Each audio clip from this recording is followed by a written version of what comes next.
परी की जादुई पिंक साड़ी का चमत्कार। हरिपुर नाम का एक गांव में 8 साल की जिया अपनी माँ संजना के साथ रहा करती थी। संजना का पति शेखर बहुत शराबी था और वो हर रोज शराब पीकर आता। फिर वो संजना को बहुत परेशान करता था। संजना सिलाई मशीन पर लोगों के कपड़े सिलती और उसी से अपना घर चलाती थी। और संजना की बेटी जिया गांव के सरकारी स्कूल में पढ़ने जाती थी। माँ, अब सो जाओ ना, बहुत रात हो गई है। रात के 12 बज गए हैं। माँ, आपको नींद नहीं आती क्या? आप सुबह से लेकर रात तक इतना सारा काम करते रहते हो, आप थक जाते होगे ना। नहीं बेटी, मुझे बिल्कुल भी थकान नहीं हो रही है, क्योंकि मुझे तेरा भविष्य उज्जवल करना है। तुझे हर वो चीज देना चाहती हूँ जो मुझे नहीं मिली। अच्छी शिक्षा, अच्छे कपड़े, अच्छा खाना और अच्छी जिंदगी, सब कुछ। और इन सब के लिए मुझे बहुत सारा काम करना होगा, तभी तो मैं बहुत सारे पैसे कमा पाऊंगी, है ना। चल अब तू सो जा, कल तेरी स्कूल है ना। और अगर स्कूल में लेट हो गई तो टीचर मैडम तुझे क्लास के अंदर नहीं लेंगी, ठीक है। चल अब सो जा तू। ठीक है माँ। इधर संजना रात को देर तक जगकर कपड़े सिलती। संजना बहुत ही अच्छे कपड़े सिलती थी और इसलिए ही गांव वाले उससे अपने कपड़े सिलवाते थे। संजना अपनी छोटी सी सिलाई मशीन पर कपड़े सिला करती थी। एक दिन जब शेखर शराब पीकर आता है। ए, चल मुझे पैसे दे, मुझे दारू पीनी है, मुझे पार्टी करनी है। चल चल मुझे पैसे दे, मुझे पता है तू बहुत पैसा कमा रही है। चल जल्दी से पैसे दे दे। नहीं, मैं कोई पैसे नहीं दे रही, निकल जाओ यहाँ से। क्यों बार बार मुझे और मेरी छोटी सी बच्ची को परेशान करने आ जाते हो। चलो अब निकल जाओ यहाँ से। चल चुप हो जा, ज्यादा बकवास की तो मैं मुंह तोड़ दूंगा तेरा। माँ, मुझे बहुत डर लग रहा है। ना बेटा ना, डरो मत मेरा बच्चा, तुम्हें कोई कुछ नहीं करेगा। मैं हूं ना यहाँ, तुम बिल्कुल मत डरो। डरो मत बेटा, मैं हूं ना यहाँ पर। मैं तो तुम्हारा बाप हूँ ना। फिर तुम क्यों मेरे से डर रही हो। चलो इधर आओ, इधर आ जाओ बेटा। लानत है तुम पर। एक बाप होने के नाते कभी बाप होने का फर्ज निभाया है तुमने? सिर्फ और सिर्फ दुख दिया है और परेशान किया है हमें, और कुछ नहीं। उसके बाद शेखर संजना के अलमीरा से 2 दिन के कमाए हुए पैसे लेकर चला जाता है, जिसके बाद संजना बहुत रोती है। ये कोई नई बात नहीं थी, शेखर उनके साथ डेली ही ये सब करता था। वो संजना के साथ नहीं रहता था, उसने दूसरी शादी की थी, लेकिन फिर भी वो संजना और जिया को तंग करता रहता था। एक दिन खेलते वक्त जिया का हाथ टूट जाता है, जिस कारण डॉक्टर उसे प्लास्टर लगा देते हैं। ये लीजिए संजना जी, ये दवाइयाँ लिख दी है मैंने, इसे खरीद लेना। ये कुछ 500 या 600 रुपए की आएगी। और 1 हफ्ते बाद आप फिर से आना, तब अपने साथ कम से कम 1000 रुपए तो लेकर ही आना।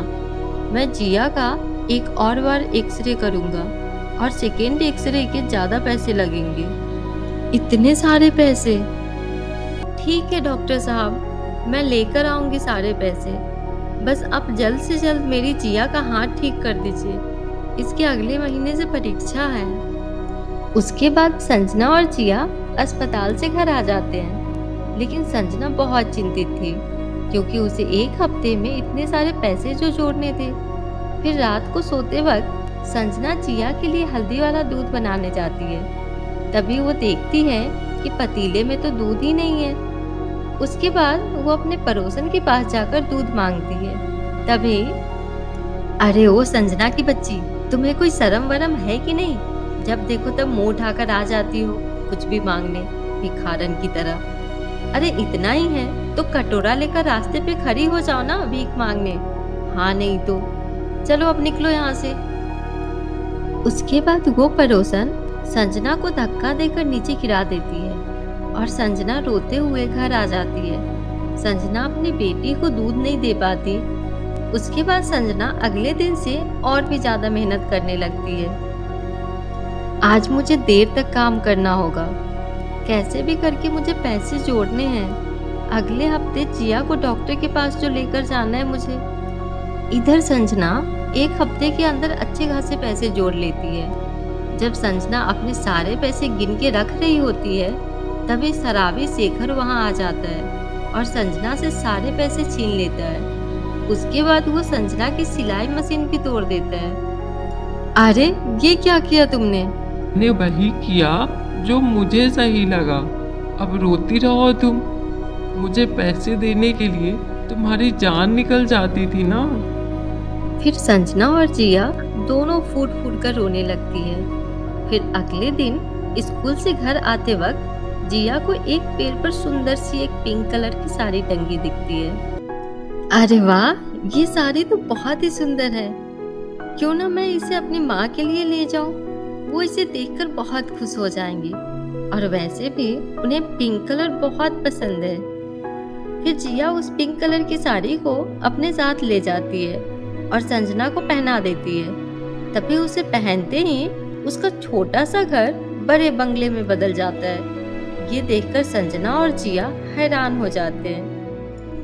अरे ये क्या, ये हमारा घर इस साड़ी को पहनते ही अचानक से बंगले में कैसे बदल गया? माँ, मुझे लगता है ये कोई नॉर्मल साड़ी नहीं है, ये एक जादुई साड़ी है। तभी वहां पर एक परी प्रकट होती है। मेरा नाम सोना परी है और मैं तुम दोनों को एक अलग और अद्भुत दुनिया में ले आई हूँ। जिया बेटा, जरा खिड़की खोल के तो देखो।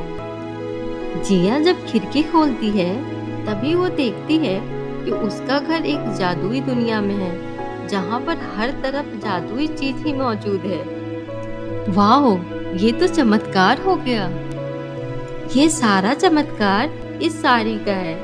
अब तुम दोनों इस जादुई दुनिया के निवासी हो और तुम दोनों को जो कुछ भी चाहिए वो जादू से मिल जाएगा।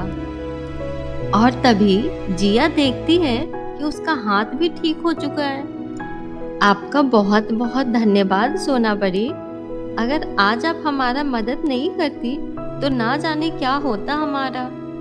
हाँ सोना परी, थैंक यू सो मच। चलो अब मेरा जाने का समय हो गया है, मैं चलती हूँ।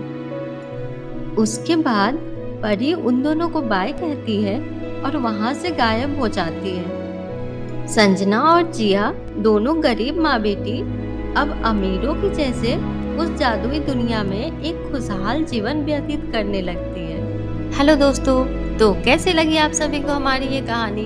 अगर पसंद आई हो तो वीडियो को लाइक कर देना और चैनल को सब्सक्राइब करना मत भूलना। Thank you.